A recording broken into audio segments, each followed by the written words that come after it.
The Meg 2, pardon, en eau trouble 2, pardon, en eau très trouble, n'est pas du tout la suite à laquelle je m'attendais, dans le bon sens et le mauvais sens du terme. Dans le bon sens, parce que quand j'ai vu la bande-annonce, je me suis dit, oh putain, je vais pas aimer, et j'ai pas du tout retrouvé l'esprit de la bande-annonce dans le film. Limite, j'ai l'impression d'avoir vu des images d'autres films, je sais pas quoi, enfin, je n'ai pas compris, mais j'irai la revoir, mais en tout cas, voilà, ça c'était bien.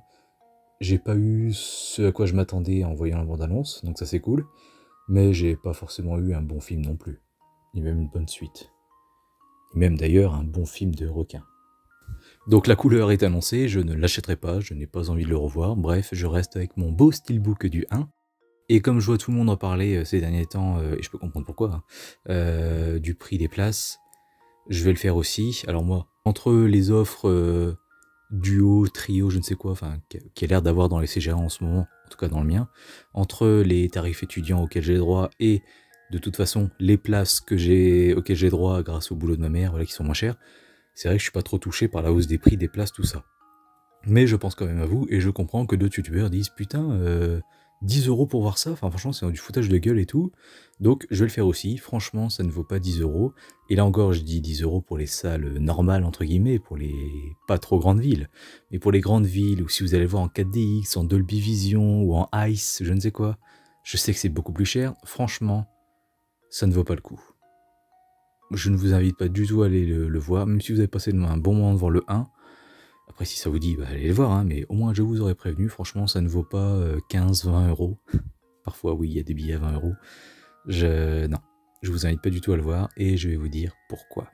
Déjà, première incohérence, ou alors il y a un truc que j'ai pas compris, expliquez-moi, mais dans le 1, on nous dit, que j'ai vu la veille, hein, du coup, on nous dit, oui, alors, pendant tout ce temps, on pensait que la fosse des Mariannes, qui existe vraiment, hein, on pensait que c'était le point le plus profond de la mer et tout, de toute la planète, donc 11 km en gros, sous la surface de la mer. Et en fait non, parce que regardez, on a trouvé cette couche de glace et tout qui pourrait renfermer un monde en dessous, tout ça. Donc voilà, c'est vrai, donc c'est encore plus profond.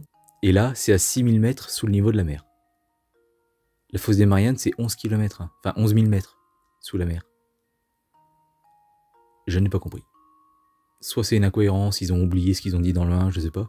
Soit c'est une autre, mais j'ai pas l'impression, donc pour moi c'est complètement con et c'est une incohérence. On pourrait dire aussi que c'est moins le Jason Statham show que le 1, il a toujours ses scènes à lui, hein, mais là dans celui-ci tout le monde a l'occasion de briller, que ce soit de manière majestueuse ou non, que ce soit en étant intelligent, doué ou non, voilà. Donc là, vraiment, tout le monde a droit à son petit truc et tout, ce qui se sentait moins dans le 1. Dans le 1, c'était vraiment Jason Statham et la chinoise, qui ne revient pas dans ce film d'ailleurs. Elle est morte. Ok. Bref, un truc en revanche qui ne fait pas sourire. Il y a un mec, vite fait, comme ça, qui embête 10 secondes de filles, en mode hey, vous êtes bonne ou je sais pas quoi, enfin venez, enfin, je sais plus ce qu'il dit. Et bien sûr, il y a un kraken qui apparaît, puis un kraken apparaît et les attaque, tous, sur cette plage-là. Et bien sûr, qui le kraken choisit? Bah, l'homme lourd avec les femmes. Bien sûr. Alors vous allez me dire, non mais il le sait pas le kraken. Oui, d'accord, merci. Je sais que le kraken le sait pas. Mais les scénaristes ont écrit ça en mode, faut pas être comme ça. Sinon, regardez, le karma. Bon, le karma, c'est dans une autre vie, hein, mais bon, c'est pas grave. Mais regardez, si vous êtes méchant, et ben, ça se retournera contre vous. Parce que bien sûr, un kraken géant de 200 mètres de longueur, bien sûr, lui, il fait la différence entre une personne et 3 personnes agglutinées, enfin, collées l'une à l'autre, évidemment. Lui, il prendrait pas les 3, bah non, il n'en choisirait que une. Enfin bref, voilà, c'est... Quand j'ai vu ça, j'ai dit clairement, tu as été méchant avec la nana, c'est pas bien. Enfin, c'est ridicule. Il y a un plan qui est très très bien, qui est efficace, qui est pas révolutionnaire, mais efficace, qui marche bien, c'est pour ça que je le dis. Où des gens, justement, sur cette plage, enfin sur ce centre, sur cette île, je ne sais quoi, l'île du fun, comme ils disent. Il y a un plan, en fait, où plusieurs personnes se font bouffer, et tu vois leur point de vue, en fait, dans la gueule, et ça marche bien. Parce que tu te sens avec eux, et tu te dis, putain, ouais, les pauvres. Ça fout les boules. Et t'aimerais pas du tout vivre ça.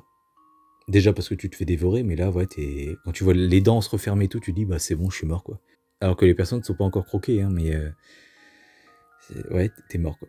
C'est ça en fait qui est horrible, c'est que tu te vois mourir. Et ça j'aime pas du tout. Mais du coup ça marche bien dans le film. Et du coup oui, le problème principal du film, il est où le Meg? Il est où? Il est où? Sérieusement.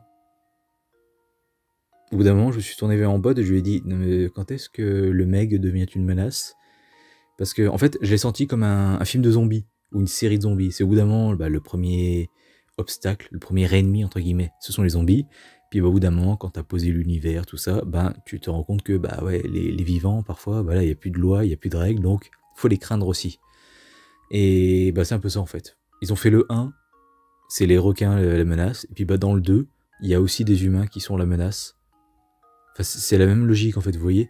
Et j'ai pas du tout apprécié parce que les humains effacent complètement bah, les requins. Au point, au fait, j'en viens à comprendre ce que les gens ont reproché pour Godzilla, tout ça. Alors ça me le fait toujours pas, pour les films Godzilla, où oh, les humains sont trop omniprésents, je sais pas quoi.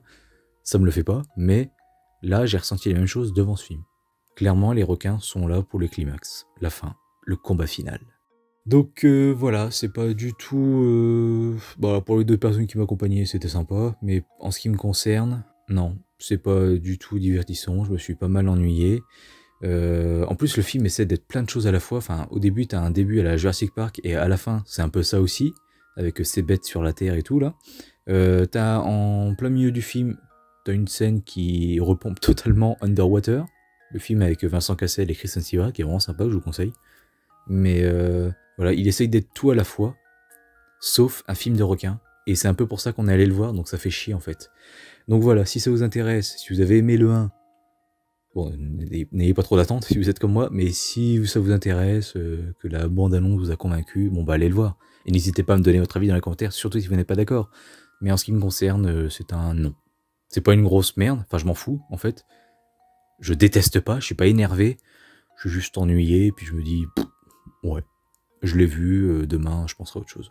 Donc voilà, à bientôt pour une prochaine critique sur Citizen Khan, salut à tous.